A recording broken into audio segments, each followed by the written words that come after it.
In this session, we are going to see about formation of hydrocarbon in the engine exhaust.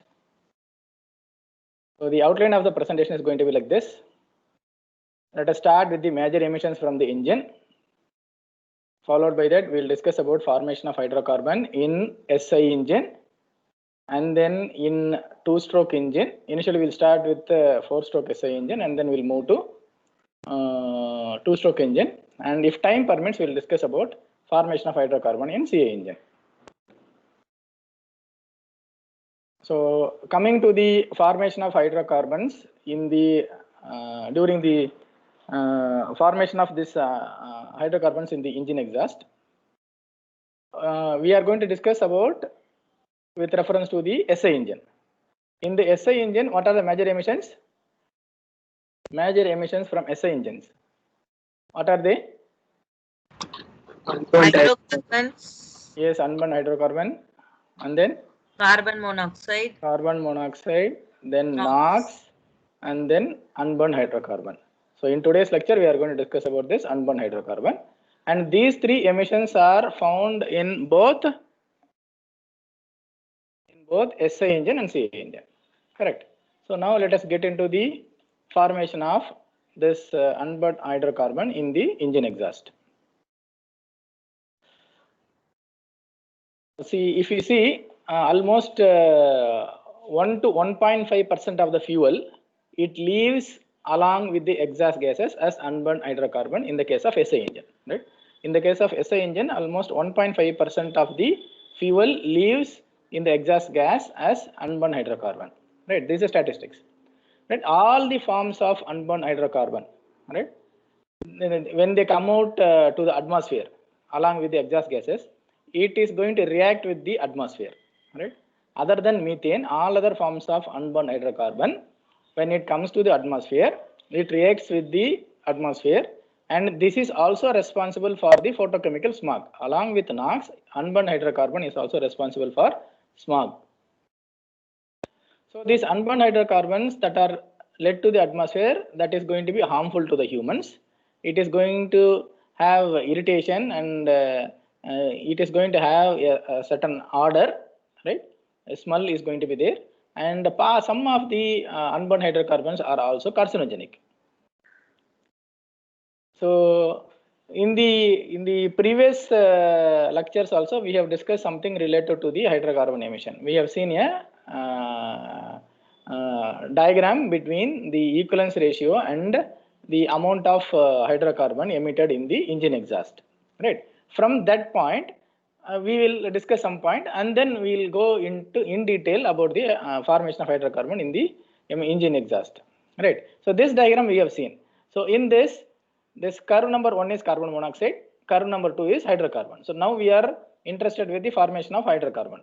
So from this curve, what do we infer? The hydrocarbon emission increases when we are going to move towards when we are going to have rich mixture, right? When we are going to have rich mixture, then the amount of hydrocarbon emitted in the engine exhaust is going to be more, right? This we have discussed. So for the rich mixture, in the case of rich mixture, we are not going to have more amount of oxygen available. So since the more amount of oxygen is not available, then that will lead to the unburned hydrocarbon being let into the exhaust, right? And this rich mixture, when during which engine operating condition we will be having? We will be having during the starting of the engine as well as when the engine is accelerating. Under these two engine operating conditions, we are going to supply rich mixture, and the rich mixture is responsible for the increase in hydrocarbon concentration in the engine exhaust. Okay, and also at this point 2, this point 2 also we have discussed. If you are going to have lean mixture, too lean mixture, right? For equivalence ratio less than 0.8, under that condition we will not have good ignition, right? We will have poor ignitability, and because of this, at extreme poor combustion, we will have misfire, right? The combustion will misfire, and because of this, we will have the unburned hydrocarbon in the engine exhaust, right? Now let us say if an engine is going to operate, and assume that we are going to have one misfire, right, among 1,000 cycles of engine operation, then that will lead to the unburned hydrocarbon coming out from the engine exhaust, the amount of the concentration of unburned hydrocarbon in the engine exhaust is going to be 1 gram per kg of fuel that is being combusted in the engine cylinder. Okay. So the reason for unburned hydrocarbon in the engine exhaust, from our previous lecture, we know that if the engine is going to operate at rich fuel air mixture and at too lean condition also, we will be having more concentration of hydrocarbon in the engine exhaust, right? And there are various parameters that are responsible for the formation of or the presence of unburned hydrocarbon in the engine exhaust. The various causes for the formation of hydrocarbon in the engine exhaust are: if the combustion is not going to be complete, if the combustion is incomplete, then we will have the formation of hydrocarbon. And there are other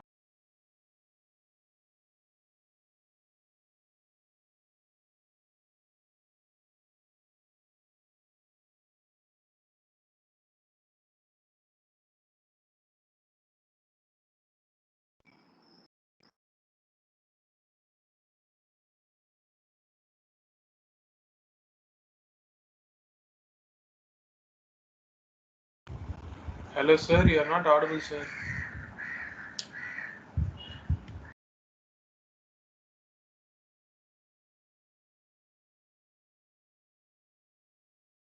Yes. Hello. Hello. Are you there? Am I Yes, sir. audible? Yes, sir. Now audible, sir. Yes, sir. Okay. Now you are audible, sir. Okay. Okay. Okay. Yes, sir. After that So incomplete combustion didn't audible. okay. Okay. Okay. Okay. So the reasons for formation of hydrocarbon, the presence of unburned hydrocarbon in the engine exhaust is incomplete combustion. This is the first reason. And the second reason is the crevice volume. Crevice volume is the clearance between the piston ring, and the cylinder liner. And the third reason for presence of unburned hydrocarbon in the engine exhaust is if the exhaust valve, when the exhaust valve is operating, some amount of this unburned hydrocarbon are it is going to get deposited, right, between the valve and the valve seat. Okay.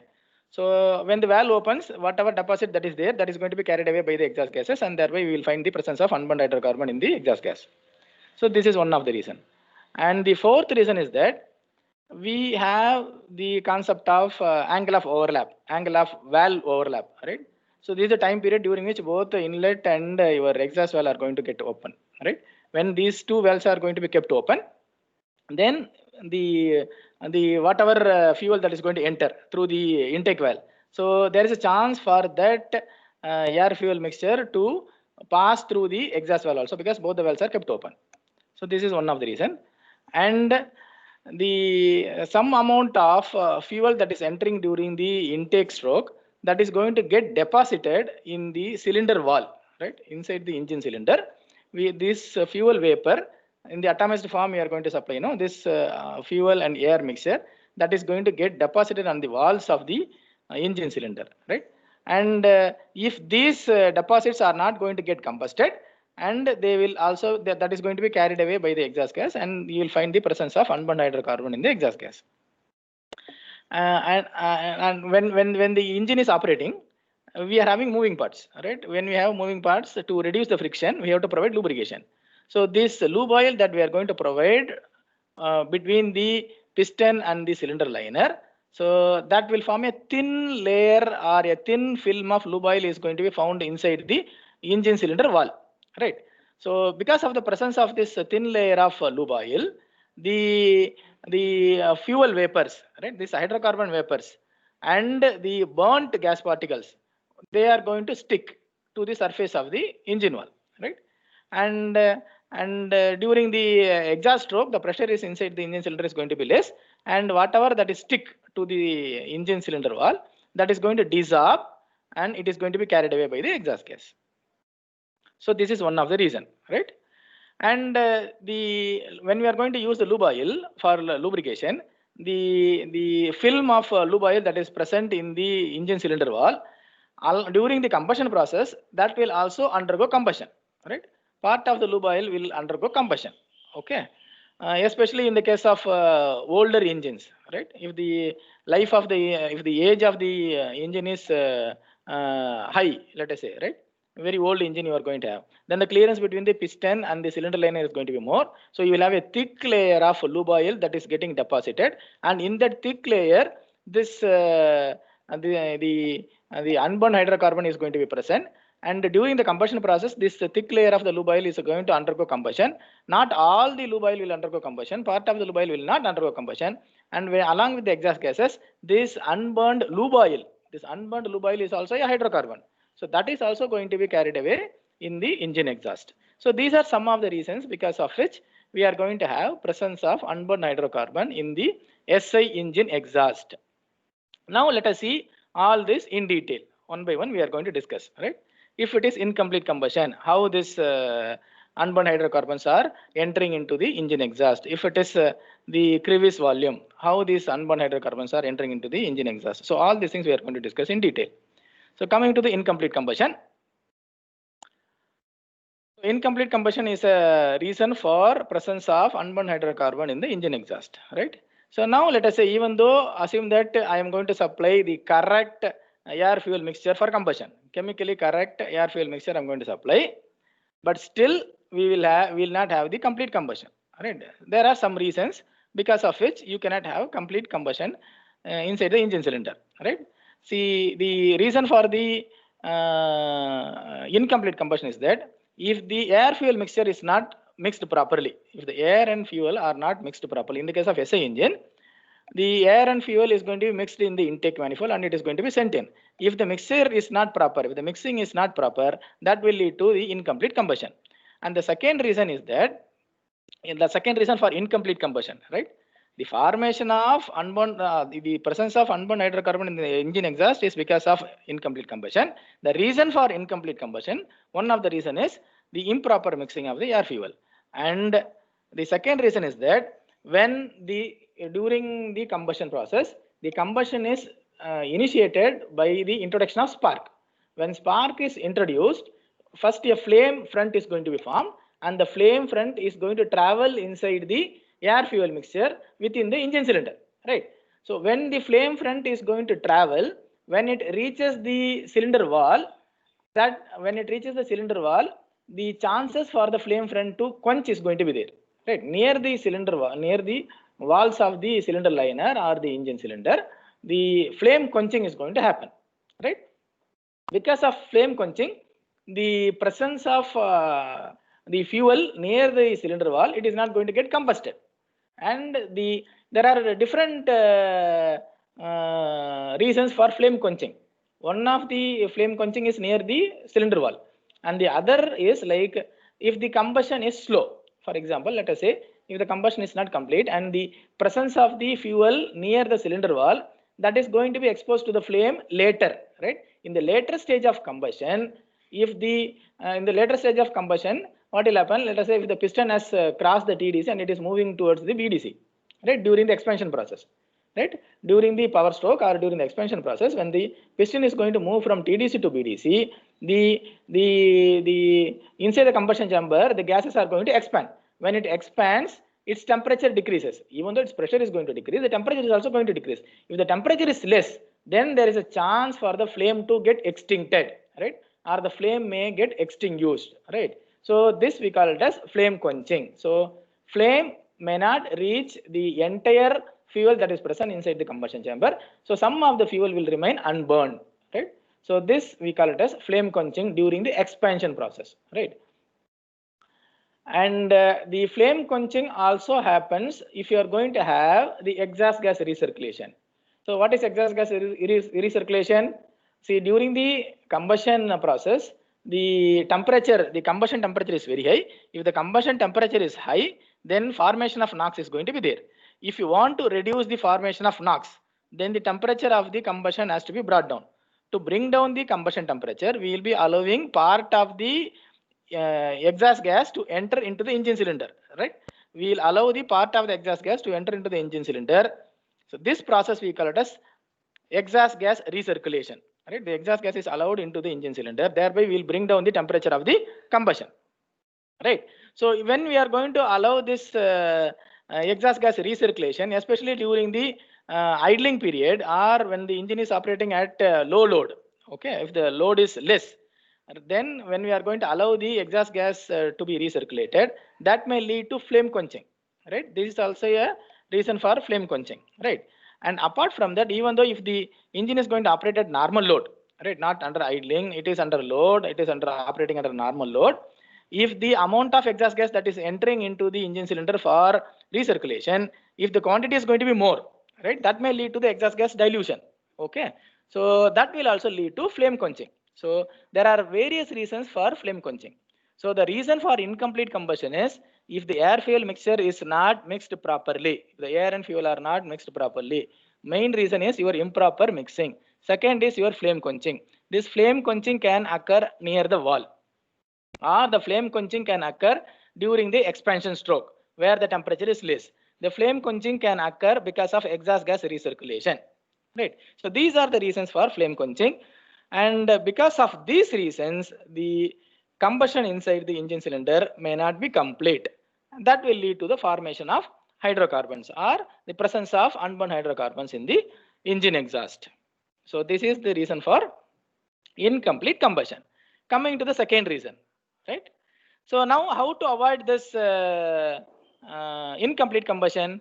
Instead of having one spark plug, if you are going to have more than one spark plug, then the flame front is going to start not only from one point, it is going to start from more than one point, and thereby it is going to cover the entire fuel that is present inside the engine cylinder, right? Thereby you can avoid the presence of unburned hydrocarbon in the engine exhaust.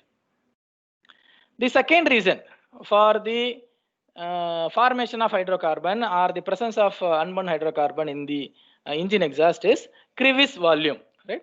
So you should know what is crevice volume. So in the case of your internal combustion engine, inside the engine cylinder, the piston is going to move, okay? So when the piston is going to move, we used to provide piston rings, right? So there will be grooves in the piston, and inside the groove we are going to place the piston ring, because this piston ring, it will expand and contract. It will expand and contract, right? So thereby it ensures the always contact between the the engine cylinder. Always contact will be there within the engine cylinder. Okay. So here you can see this diagram shows clearly. This is the engine cylinder, and this is the cylinder liner, right? We will find a cylinder liner also, because what will happen, like if you don't have a cylinder liner, after certain time period, if the engine is going to get worn out, right, then it is very difficult. If you are going to have a cylinder liner, then the worn out cylinder liner can be replaced with a new cylinder liner. Okay, so that is why we have a cylinder liner, right? This is like a cylindrical shell that will be present inside this, and within this cylinder liner only the piston is going to move, and the piston will not have directly contact with the cylinder liner. Instead, piston rings will be having contact with the cylinder liner, and in general we will have three numbers of piston rings. The first two grooves, right, these two grooves, first two grooves will have compression ring, right? This we call as first two piston rings are called as compression rings, and the bottom one, right, the bottom one, I have shown you in different color, right? So the bottommost piston ring is called as oil scraper ring. These two rings, first two rings, are responsible for retaining the pressure inside the engine cylinder or in the combustion chamber. It will not allow the products of combustion to enter into the under piston area.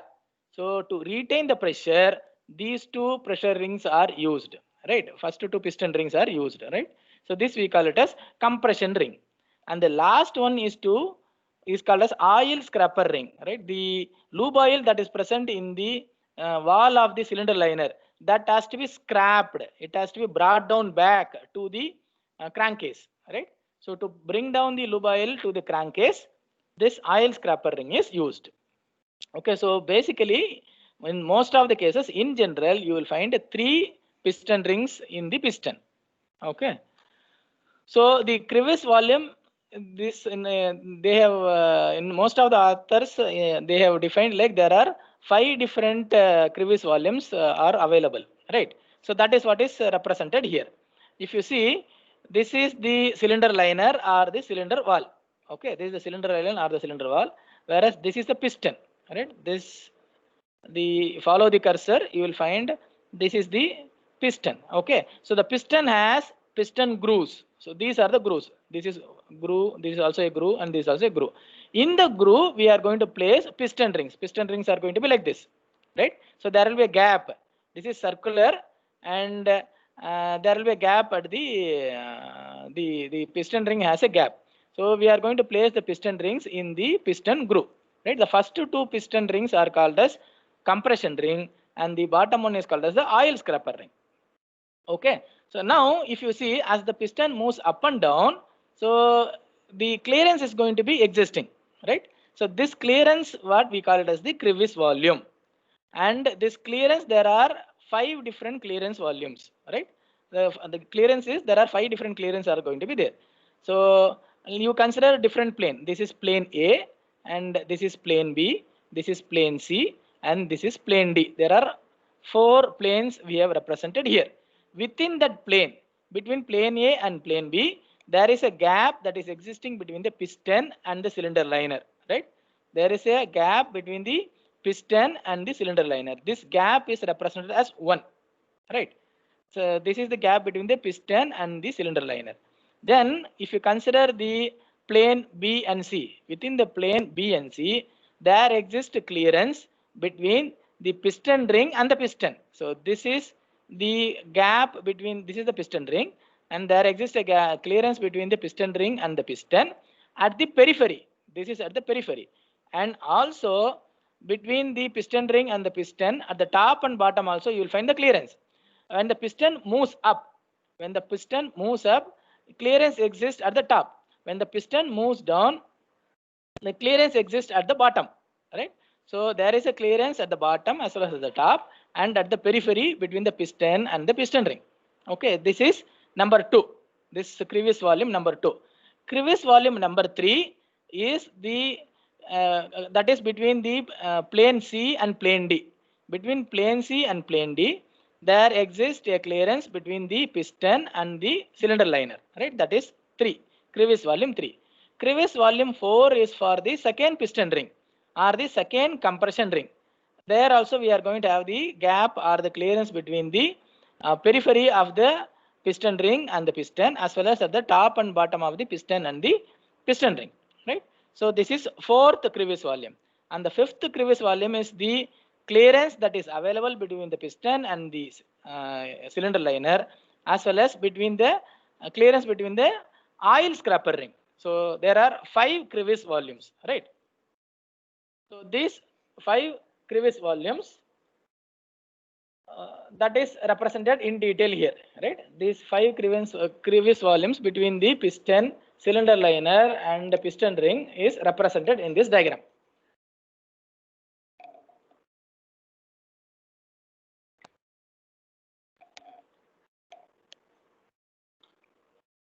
Okay.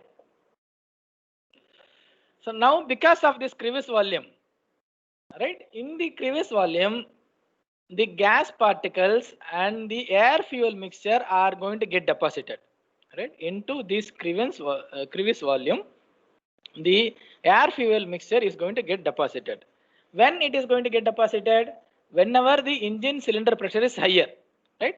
That time the air fuel is going to get deposited, right? The air and fuel are going to get compressed, and it is going to be available into the crevice volume, especially during the compression stroke and during the early stage of the power stroke. Because during the compression stroke and during the early stage of the combustion, we are going to have high pressure inside the engine cylinder, right? So almost 3.5% of the fuel that is entering into the engine cylinder is going to be found in the crevice volume, right? That is going to be present in the crevice volume. Okay, and subsequently during the expansion stroke, what will happen? The engine cylinder pressure is less than the pressure of the crevice volume. During the higher cylinder pressure, the air fuel is forced into the crevice volume, and it is present inside the crevice volume. When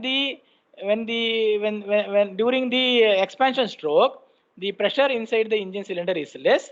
compared to the crevice volume pressure. If that is the case, then whatever air fuel that is present inside the crevice volume, that will try to enter into the combustion chamber. That will try to enter into the engine cylinder and it will get combusted, right? However, what will happen? Some fuel that is trapped in the crevice volume, before the last part or the last element of the fuel that it enters into the combustion chamber, the flame inside the combustion chamber is getting quenched. Okay, so even though the air fuel that is present in the crevice volume enters into the combustion chamber, since the flame is getting quenched, so this fuel remains as unburnt. So this fuel remains as unburned, and this fuel is going to come out during the exhaust stroke. So there, because of this, the presence of unburned hydrocarbon is found in the exhaust, right? And if you want to reduce the amount of unburned hydrocarbon that is leaving from the crevice volume and entering into the exhaust, then the location of the spark plug is very, very important, right? If the spark plug is located too far away from the piston groove, then the fuel that is forced into the crevice volume will not be exposed to the flame, and that is going to come out through the engine exhaust as unburned hydrocarbon. Okay, so the spark plug should be closer to the piston groove, right? And now if you see the among the total amount of unburned hydrocarbon that is coming through the engine exhaust, almost 75 to 80% are from the crevice volume, right? Because the fuel that is getting trapped in the crevice volume are not being exposed to the flame, right? So it is not going to undergo combustion. So almost majority of the unburned hydrocarbon that is coming to the engine exhaust are from the crevice volume, right? So maximum amount of the maximum part played by the crevice volume is responsible for the presence of unburned hydrocarbon in the engine exhaust. Okay, so this crevice volume, the crevice volume is it is not going to be constant. It may increase or it may decrease. That depends upon the engine operating condition.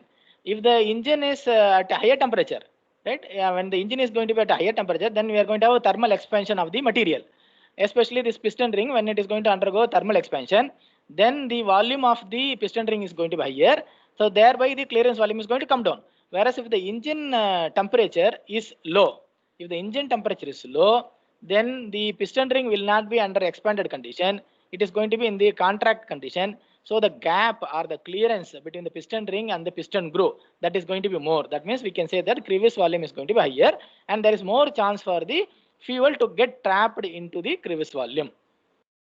Okay. And the third reason for the formation of hydrocarbon is the leakage over the exhaust valve, right? Leakage over the exhaust valve, right? So whenever the cylinder pressure is high, especially during the compression stroke and during the combustion process, the engine cylinder pressure is going to be higher, right? In the case of SI engine, right? So during the compression stroke and during the combustion process, we are going to have higher pressure inside the engine cylinder. And during this time, there is a chance for the air fuel to pass over the exhaust valve also. It is going to enter into the exhaust valve. It may not come out of the exhaust valve if the exhaust, because the exhaust valve is in closed condition. It is going to enter into the gap between the valve and the valve seat, right? In the volume or the space that is available between the valve seat and the valve, there this fuel vapors or the hydrocarbon is going to get trapped, right? And it is going to be present there. After the combustion is over, when the exhaust stroke starts, during the exhaust stroke, what will happen? When the valve opens, whatever deposit that is there in the between the valve and the valve seat, that is going to be carried away by the exhaust gas, right? So this is the exhaust valve, right? If you see the nomenclature of the valve, this part we call it as the stem of the valve, and this we call it as the head of the valve.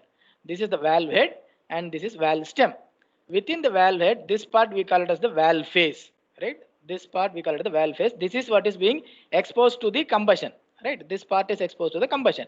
And when the valve moves down, we say that valve is opening, and there exists a gap between this valve seat and the valve seat of the cylinder body, right?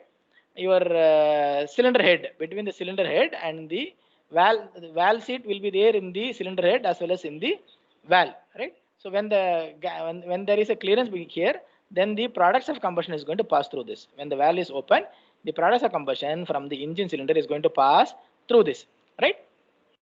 If when the valve is under closed condition during combustion, when the pressure is higher, then the fuel may get trapped between the valve seat and this valve. Okay, so that when the valve opens, it is going to be carried away by the exhaust gases, right? So here you can see. So this is the cylinder head part. This is the cylinder head part. So there we have this valve seat, and in the valve also we have a valve seat. When the valve closes, it is going to match here, right? It will sit exactly here. When the valve is open, the valve will move down. Thereby, there exists a gap between the valve and the valve seat of the your cylinder head, through which the exhaust are going to leave, or the products of combustion are going to leave, and this is the exhaust manifold, right? This is the exhaust manifold. So if under high pressure inside the engine cylinder, the fuel vapors or the fuel is going to get trapped between the valve seat of the valve and the valve seat of the engine cylinder head. Okay. So at the start of the valve, when the valve start to open, right? So if you continuously monitor the presence of the concentration of unburned hydrocarbon in the engine exhaust, if you are going to measure continuously, then whenever the valve starts to open, then you will find there is a sudden rise in the concentration of unburned hydrocarbon. There is a momentary increase in the concentration of unburned hydrocarbon whenever the valve opens, because whatever the deposit of the fuel, right, that is there in the valve seat, that is going to be carried away when the valve opens along with the exhaust gas, right? And coming to the other reason for the presence of hydrocarbon in the engine exhaust is leakage during the valve overlap, right? So we started with incomplete combustion, then we have discussed about the flow of the air fuel mixture into the crevice volume, and the deposit of fuel in the valve seat. And now we have come to the fourth reason for the presence of hydrocarbon in the engine exhaust. The fourth reason is the leakage during the valve overlap, right? This angle of valve overlap, right? During the angle of valve overlap, both the valves, both inlet and exhaust valves, are going to be kept open.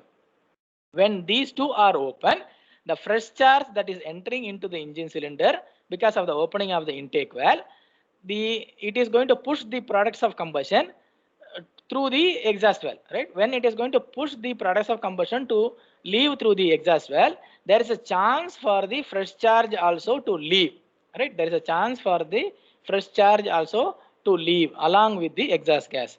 So the presence of unburned hydrocarbon is going to be found during the exhaust valve opening or during the angle of overlap when both the valves are kept open. So if you are going to have a better design, if you are going to have a well designed engine, right, so that will prevent the loss of fuel during the angle of overlap, right? However, you cannot completely prevent the loss of fuel when during the angle of overlap. What we can try to do is that we can reduce the angle of overlap time period, right? Thereby we can reduce the unburned hydrocarbon presence in the engine exhaust, right? So now let us say during the engine operating condition like idling as well as during a low speed operation, right? When during these two time period, the angle of overlap, the time period of the angle of overlap, if the engine is going to operate at slow speed, right, then what will happen? The angle of overlap, it is going to be, the time for the angle of overlap is going to be more, right? In terms of milliseconds only, the angle of overlap is going to be in terms of milliseconds. But compared to high speed operation as well as low speed operation, and during low speed operation, the angle of overlap time period is going to be slightly higher. So during this time period, the fresh charge is going to leave through the outlet valve. Okay. So this is another reason. Even though this amount of hydrocarbon leaving through the angle of overlap is less compared to the crevice volume, this is also one of the reason for the presence of unburned hydrocarbon in the engine exhaust. And the other reason for the presence of unburned hydrocarbon in the engine exhaust is the deposits on the engine cylinder wall, right? when the fuel, when it enters through the intake valve during the intake stroke, and as the pressure increases, right? When the pressure increases during the compression stroke as well as during the combustion process starts, the pressure inside the cylinder is going to be higher, and as the pressure is going to be higher, the fuel that enters is going to get deposited because of the high pressure. It is going to be found at the cylinder wall, right? It is going to get deposited, right? Or it is going to get absorbed at the cylinder wall, right? So during high pressure, we are going to have the absorption of the fuel at the cylinder wall, right? And whenever the pressure decreases, especially when the exhaust valve opens, the engine cylinder pressure decreases. Whatever that is present in the cylinder wall that gets deposited in the cylinder wall, it gets desorbed, right? And it is going to be carried away along with the exhaust gas, and it leaves along with the exhaust gas, right? So as a result, we are going to have the presence of unburned hydrocarbon in the engine exhaust, right? So under which condition or under which engine you will find more amount of this deposit of the fuel in the cylinder wall is like if you are going to have an engine with high compression ratio, right? Wherever we are going to have high compression ratio, the engines with high compression ratio, the chances for the fuel to get deposited on the wall is going to be more, right? And if the engine is of older design, let us say you are having an old engine, right? And assume that during that old engine, during that design, we don't have the concept of swirl or turbulence inside the engine cylinder, right? When there is no swirl, then the chances for the deposit of the fuel in the engine cylinder is going to be more. Also, as the age of the engine increases, even though if you are going to have a modern engine or recently designed engine where you have the swirl motion also, if the age of the engine is going to increase, then the chances for the deposit of the fuel, right, at the cylinder wall is going to be more. The deposit or the buildup of the fuel at the cylinder wall is going to be more. So as a result of this deposit during the exhaust stroke, these deposits are going to be desorbed and it is going to be carried away by the engine exhaust, right? So if you are going to have swirl in the combustion chamber, then the chances of deposits are going to be less in the wall, right? So these days in the modern engines, we are also having, we are designing to have a swirl motion or turbulence inside the engine cylinder to remove the deposits, right? And also what we are trying to do is that we are adding certain amount of additives along with the fuel. So along with the gasoline, certain amount of additives are added so that it will not stick to the walls of the engine cylinder, right? So that sticky nature can be avoided by having certain additives. And when we say gasoline, we have two different types of gasoline. One we call it as leaded petrol, other one we call it as unleaded petrol, right? In earlier we used to have leaded petrol, and these days we are having unleaded petrol because lead is poisonous, right, when it is being led to the surrounding. But lead has certain advantage with reference to the deposit on the engine cylinder wall, right? This lead compound that is present in the leaded petrol, that will make the cylinder wall more harder, and it will not, it will restrict the porosity of the cylinder wall, right? So if the lead is present, then your cylinder wall is going to be less porous, and thereby the deposits are going to be avoided, right? So the lead is poisonous when it is led to the exhaust, but here to prevent the deposit in the cylinder wall, lead is helping us, right? And the last reason, coming to the last reason for the presence of hydrocarbon emission in the engine cylinder is the lube oil, right? So the lube oil that we are going to use to provide lubrication between the moving parts, right? Especially between the piston ring and the cylinder liner, right? So this lubrication, this lube oil, it is going to be deposited, or a thin layer of lube oil is going to be present in the cylinder wall, right? So in order to provide the lubrication between the moving parts, that is your piston and cylinder liner. To be specific, it is piston ring and the cylinder liner, right? This thin film of oil, it absorbs the gas particles, both burnt fuel as well as unburned fuel, right? The unburned hydrocarbon as well as the burnt gases are going to be get absorbed by this thin film of the lube oil.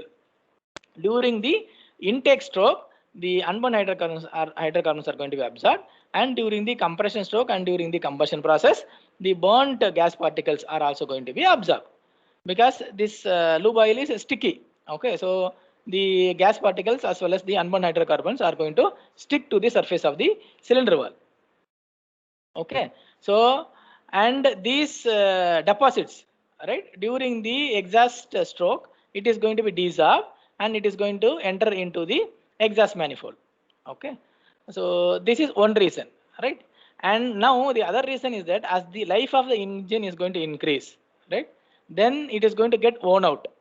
If the engine is worn out, then the clearance between the piston ring and the cylinder liner is going to be slightly higher, right? In microns, we are going to have increase in the clearance.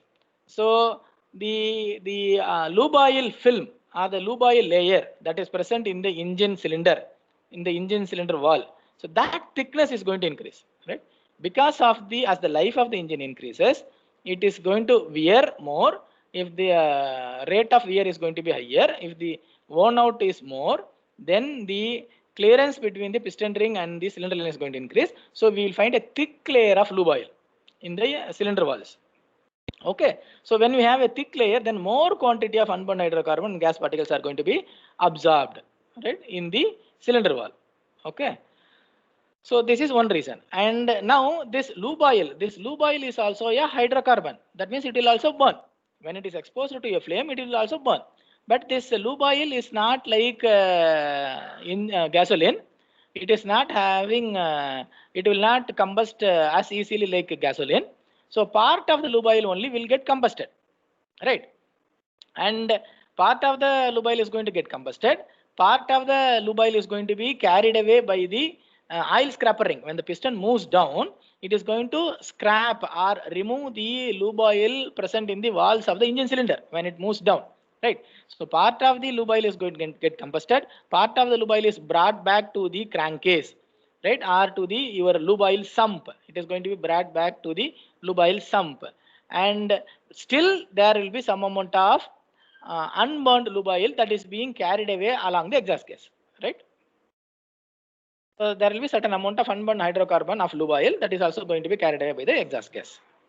So if the engine is new, then we are going to have very thin layer of the lube oil in the cylinder wall.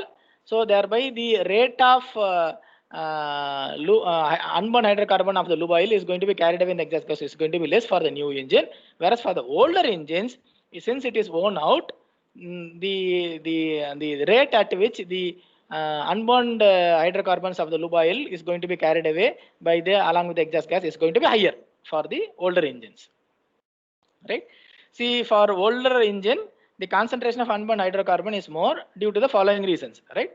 For older engine, the crevice volume is going to be more because the wear is more, right? So the more amount of fuel is going to enter into the crevice volume, which is going to be carried away along with the exhaust gas. And the other reason is that it is going to absorb more amount of gas particle and unburned hydrocarbons of the fuel, because for the older engines we are going to have thick layer of the lube oil in the cylinder wall. Okay, and as the thick layer of lube oil is present there, more combustion of the lube oil is going to be happening, right? So there will be loss of lube oil. Okay, there will be loss of lube oil, and because of this, when it is going to undergo combustion, it is going to be in the vapor state, and this lube oil will not burn as easily like gasoline. So part of the lube oil will not be completely burnt, and that is going to be carried away along with the exhaust gases. So these are the reasons why we are going to have higher concentration of unburned hydrocarbon in the exhaust gas of a older engine, right? So coming to the hydrocarbon, presence of hydrocarbon in the two-stroke engine, right? See, the hydrocarbon emission in two-stroke engine is because of short circuiting. What is short circuiting? Short circuiting is nothing but the scavenging process during which the fresh charge is going to be carried away by the along with the products of combustion, right? So this short circuiting is more in two-stroke engine, because in the case of two-stroke engine, the time available for the removal of the products of combustion is very less, and the removal of the products of combustion is completely done only because of the fresh air fuel mixture that is entering into the engine cylinder. which we call it as short circuiting. The loss of fresh air fuel mixture along with the exhaust gas, we call it as short circuiting. So thereby the presence of unburned hydrocarbon in the exhaust gases are found. The concentration of unburned hydrocarbon in the exhaust gases are higher, right? And in the case of two-stroke engine, right, you might have seen in the case of scooter, right, or in moped, we used to have oil mist lubrication. That means what? Along with the fuel, we used to add the lube oil, right? So we will be mixing lube oil along with the fuel. So when you are going to mix lube oil and fuel during combustion process, the gasoline will get combusted quickly, whereas the lube oil, it is not going to get combusted quickly, and the unburned hydrocarbons are going to be carried away along with the exhaust gas, right? So this is also a main reason for the presence of hydrocarbon in the two-stroke engine exhaust, right? These are the two reasons. There are only two reasons, right? So how to prevent this, the leakage of unburned hydrocarbon or unburned hydrocarbon being carried away along with the exhaust gas in the two-stroke engine? What we can do is that instead of having air fuel mixture to enter during the intake stroke, like the direct injection engine or your port fuel injection, we will not allow the fuel in the manifold, intake manifold, right? Or instead of your carbureted engine or the engine with manifold injection, that can be avoided, and we can allow only the air to enter. When we are going to allow the air to enter, the scavenging is going to be done only by the air. So your unburned hydrocarbon is not going to be carried away along with the engine exhaust. This is one possibility, right? And we have to inject the fuel after the exhaust valve closes or the exhaust port closes. In the case of two-stroke engine, after the closure of the exhaust port, if we inject the fuel, then the chances for the fuel to leave along with the fresh charge or the fuel to leave along with the exhaust gas is going to be minimum, right? And to increase the pressure of the air fuel mixture, right? Normally what we will do, we will be having compression at the below piston as well as in the above piston. Below piston compression we call it as the crankcase compression, right? So when you are